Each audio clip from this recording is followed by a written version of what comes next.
All right, to begin our exploration of world religions, we're going to start with Judaism as the first religion that we take a look at. Before we do that, though, let's take a second to define the concept of religion. So, what is religion?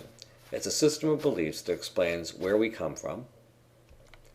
It's also a value system on how we're going to live our lives.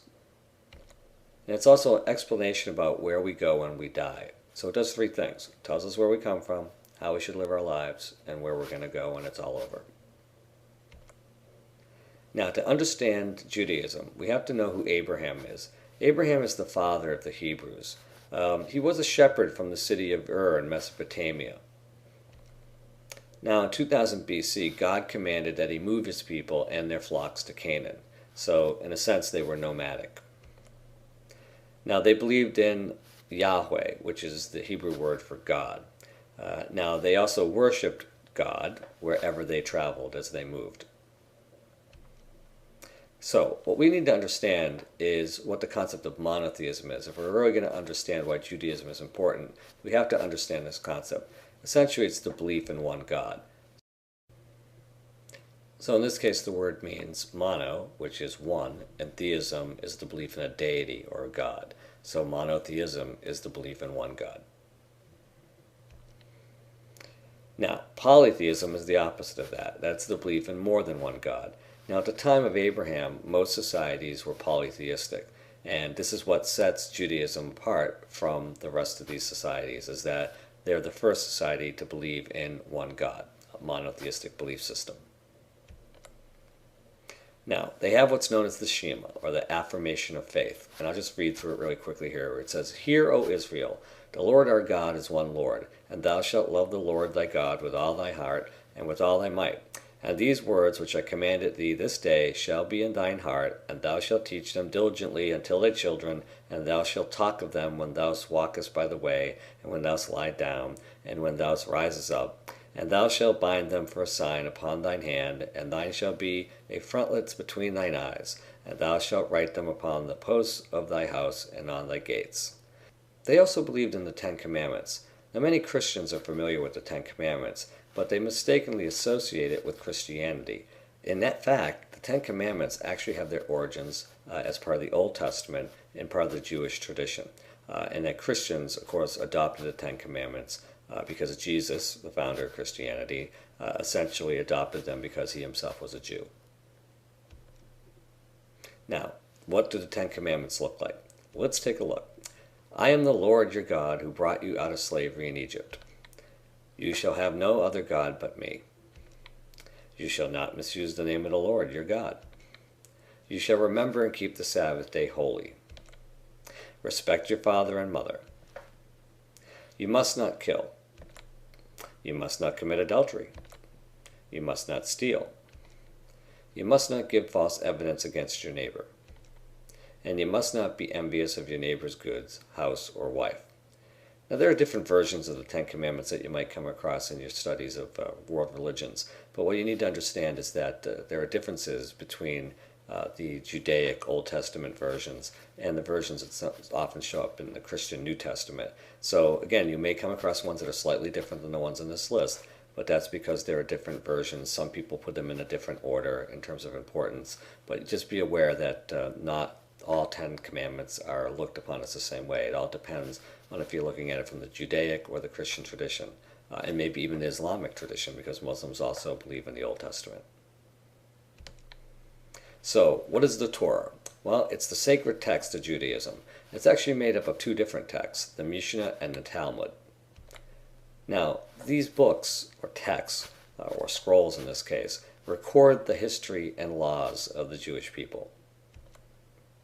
They also emphasize ethics, in particular moral behavior, again, how you live your life. Now, we also have to look at what's known as the diaspora. This is the scattering of people. Basically, the Jews were sent to different parts of the world after the Romans had destroyed the Jewish temple in Jerusalem. And as a result, the Jews spread to many different parts of the world, and they no longer had their own state. Their temple had been destroyed by the Romans, and they basically were spread throughout as an attempt to sort of survive and maintain their culture. This image here is a very famous image. It's a details from the Arch of Titus showing spoils from the Roman sack of Jerusalem, which occurred in 70 A.D. So here's a map that gives you a pretty good idea of what we're talking about when we talk about the diaspora. And you can see the areas where Jewish settlement are fairly thick, and that's basically in these brown areas that are located here along the eastern edge of the Mediterranean Sea. So here's Jerusalem, where it once sat, right here. And again, after the Romans in 70 AD had sacked the temple, destroyed the temple, and sacked the city, many Jews spread to different locations along the eastern coast of the Mediterranean. Many went to what we would call Egypt, and others went along the coast here of what we would call Turkey. And you can see there were other cities, and there were, of course, major Jewish cultural centers throughout, and even into Greece. We also find many Jews living there as well. But most of the Jews tended to live in this eastern area of the Mediterranean. And over time, they will eventually spread to other parts of Western, Eastern Europe, and elsewhere. Now, what we should take a look at is this concept of being someone who's Jewish. The Jews maintained their identity of close-knit communities when they actually went through the diaspora. So Jews tended to live in these areas that they went to that were obviously not inside Israel any longer, but they were outside in other parts of the Roman Empire. And when they did, Jews tended to sort of congregate together, to live together in communities that were close-knit. So essentially Jews were comfortable living with other Jews. They could go to temple together, they could pray together, and they actually helped each other out as members of a tight-knit community.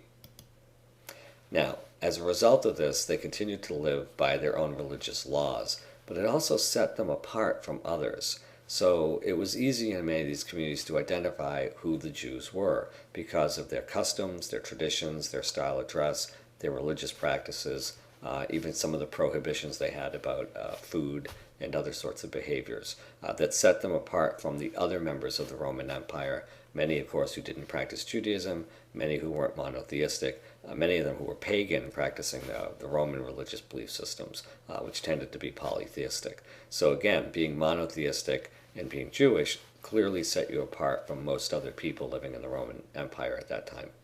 And again, that will go on later in history to make life difficult from the Jews, because throughout time, even up and through the 20th century, Jews tended to live in communities where, once again, close-knit communities where people who were like them lived close together and helped each other out.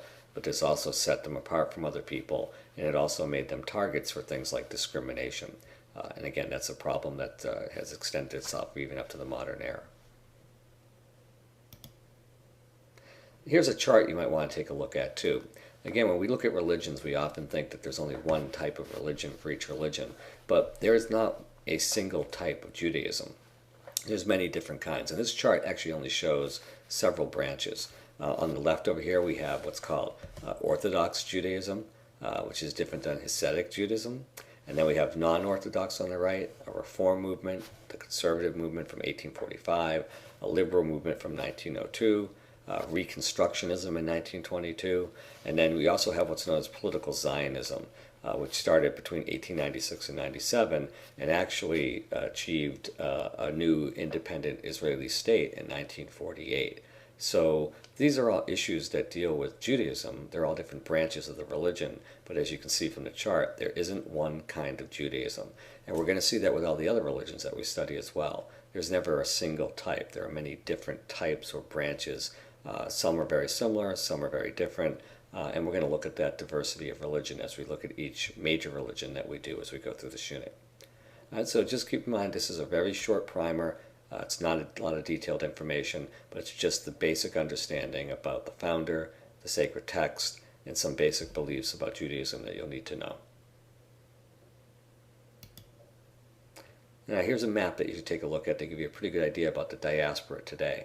And here you can see the population, or the estimated population of Judaism in terms of world distribution.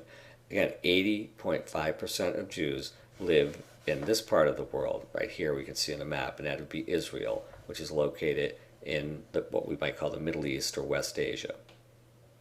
And then if you take a look at the key, you can actually see that the next largest group is this sort of darker purple, which is about 1 to 2%, and that is located in North America. And then we have about 0.5% to 0.9% located in parts of Eastern Europe and South America. And we have about 0.1 to 0.4% located in places like Russia, Australia, South Africa, Brazil, and other parts of the world as well. We should also make note too, I left this off, but Europe also has about 1 to 2% Jewish population. But the majority of Jews today, 80% or more, live essentially in Israel. Okay? So that's something that you should be aware of.